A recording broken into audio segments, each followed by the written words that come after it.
Hi అండి అందరికీ. Telangana special mutton gravy curry అండి. చాలా బాగుంటుంది. బగారన్నంలోకి ఈ మటన్ కర్రీ వేసుకొని తింటే ఇంకా మాటల్లో చెప్పలేం. తెలంగాణ స్పెషల్ ప్రతి పెళ్ళిళ్ళైనా ఫంక్షన్స్ అయినా ఖచ్చితంగా చేస్తారండి. ఇంకా స్పెషల్ ఇంకా మాటల్లో చెప్పలేం. ఇంకా లేట్ చేయకుండా వీడియోలోకి వెళ్దాం. ఒక కుక్కర్ పెట్టేసుకొని ఆయిల్ వేసుకోవాలండి. ఆయిల్ వేడైనాక చెక్క, ఇలాచి, మరాఠీ మొగ్గ అన్ని స్పైసెస్ అన్నీ వేసుకోవాలి. బిర్యానీ ఆకు వేసుకున్నాను. ఇక్కడ ఫ్రై అయిపోయాక ఆనియన్స్ వేసుకోవాలండి. ఆనియన్స్ పొడవైన వేసుకోవచ్చు, ఇలా అడ్డమైన కట్ చేసుకొని వేసుకోవచ్చు అండి. నేనైతే ఇలా కట్ చేసుకొని వేసుకున్నాను. కొంచెం ఎక్కువనే తీసుకోవాలి ఈ కర్రీలోకి. మనం గ్రేవీ కర్రీ చేస్తున్నాం కాబట్టి ఒక 2 తీసుకున్నాను ఆనియన్స్. మంచి గోల్డెన్ కలర్ వచ్చే వరకు ఫ్రై చేసుకోవాలి ఆనియన్స్ను. లో టు మీడియం ఫ్లేమ్లోనే కుక్ చేసుకోవాలండి. ఆనియన్స్ మంచి గోల్డెన్ కలర్ వచ్చే వరకు కుక్ కావాలంటే మీడియంలోనే కుక్ చేసుకోవాలి. ఇక్కడ ఫ్రై అయిపోయాక ఒక 7-8 మిరియాలు వేసుకున్నానండి. తర్వాత ఒక గుప్పెడు పుదీనాకులు వేసుకున్నాను. తర్వాత ఒక 3 పచ్చిమిర్చి వేసుకున్నానండి. మధ్యలో కట్ చేయలేదు, అలానే వేసుకోవాలి. తర్వాత కొత్తిమీర వేసుకోవాలి.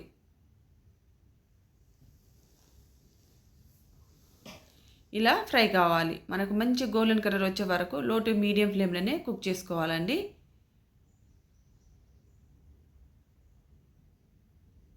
తర్వాత ఒక 1/2 టేబుల్ స్పూన్ పసుపు తీసుకున్నాను.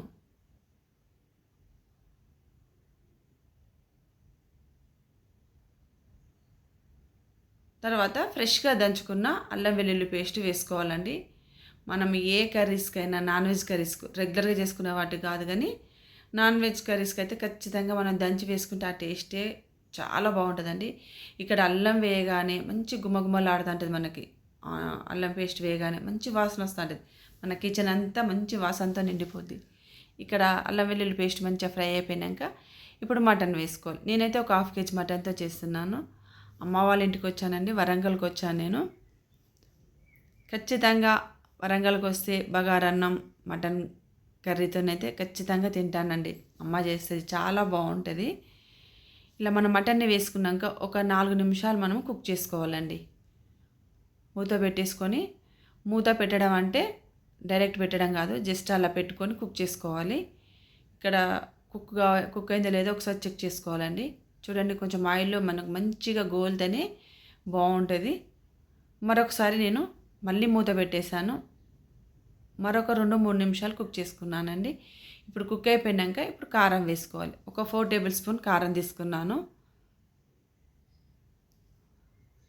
కారం వేసినాక కూడా మరొక 4 నిమిషాలు కుక్ చేసుకోవాలండి ఆయిల్లో.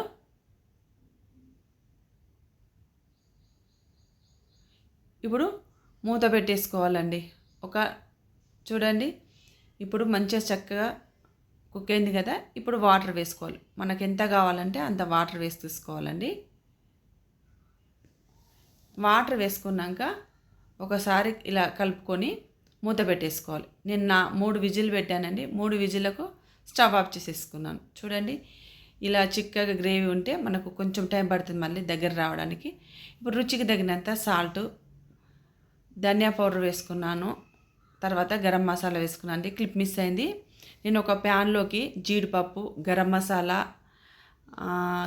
గసగసాలు, ధనియాలు వేసుకొని మిక్సీ చేసుకున్నానండి. అసలు అది క్లిప్ మిస్ అయింది, అది కూడా వేసుకున్నాను, చూపించలేదు. ఖచ్చితంగా మెయిన్ గసగసాలు వేసుకోవాలండి మటన్ కర్రీకి.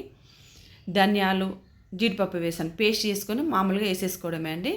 ఇలా వేసేసుకున్నాక కుక్ చేసుకోవాలి. చాలా బాగుంటుందండి గసగసాలు వేస్తే మటన్లోకి. ఆ క్లిప్ ఎట్లా మిస్ అయిందో ఏమో. చూడండి, ఇక్కడ మనకు కర్రీ కన్సిస్టెన్సీ కూడా దగ్గరకు వచ్చేస్తుంది. చూడండి, ఆయిల్ పైకి వచ్చినాక మొత్తం మన కర్రీ అయిపోయినట్టే. ఇప్పుడు స్టవ్ ఆఫ్ చేసుకోవాలి. ఇప్పుడు కొత్తిమీర వేసుకోవాలండి. అంతేనండి, చాలా బాగుంటుంది. Telangana special mutton gravy curry అండి. బగారన్నంలోకైనా చపాతీలోకైనా సూపర్. అసలు మెయిన్ అయితే బగారన్నంలోకి అండి. మీరు కూడా ట్రై చేయండి. బగారన్నం చేశాను కానీ నేను వీడియో తీయలేదు. చాలా బాగుంటుందండి. చూడండి ఎంత మంచి మనకు చల్లారితే కూడా చిక్కగా వచ్చేస్తుందండి గ్రేవీ. థ్యాంక్ యూ అండి అందరికీ.